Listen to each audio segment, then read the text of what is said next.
Hi மக்கள்ஸ், husband வந்த உடனே நான் ஈவினிங் கோயில் கிளம்புறேன்னு சொன்னேன் இல்லைங்களா. கோயிலுக்கு வந்தாச்சு. ஒசூர் மடிவாளாவில் இருக்கிற கோயில் தாங்க. இங்கே என்ன ஸ்பெஷல் அப்படின்னு பார்த்தீங்கன்னா, நம்ம கிட்டத்தட்ட ஒரு 11 சாமியை இங்கே பார்க்கலாம்.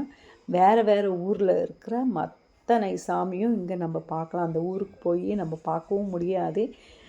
சில பேர் பார்த்துருப்பீங்க, சில பேர் போகணும் அப்படின்னு நினச்சிருப்பீங்க. பட் அந்த ஊரில் எப்படி நம்மளுக்கு கோயில் இருக்காங்கோ அதே சேம் தான் இங்கேயும் இருப்பாங்க. விஸ்வநாதர் கோயில். ஸோ ஒரு ஊரோட அழகான கோயில் சாமி எல்லாத்தையும் நம்ம இங்கே பார்க்கலாம். ரொம்பவே சிறப்பு. நான் மிஸ் பண்ணாமல் எவ்ரி இயர் இங்கே வந்துடுவேன். இங்கே பார்த்திங்கன்னா ராமேஸ்வரரில் இருக்கிற அந்த லிங்கம், அந்த ஈஸ்வரர் தான். ஸோ அந்த மாதிரி தொடர்ந்து ஒரு கிட்டத்தட்ட ஒரு 7-8 வருஷமாக மிஸ் பண்ணாமல் இங்கே பார்ப்பேன் நான். இதே செட்டப் தான், இதே ஊர் தான், இதே கோயில் தான்.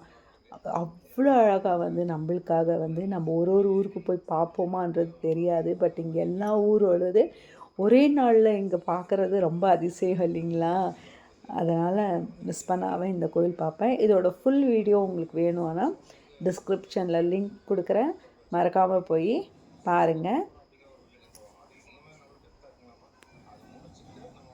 ஸோ இங்கே பார்த்திங்கன்னா மகாமங்களாரத்தி நடந்துகிட்ருக்கு. இந்த கோயிலில் இன்னொரு அம்சம் என்னன்னு பார்த்திங்கன்னா, நெய் தீபம் எரிஞ்சிட்டே இருக்கும். நெய் தீபம் இப்போ பூஜை பண்ணிட்டு ஏற்றிடுவாங்க.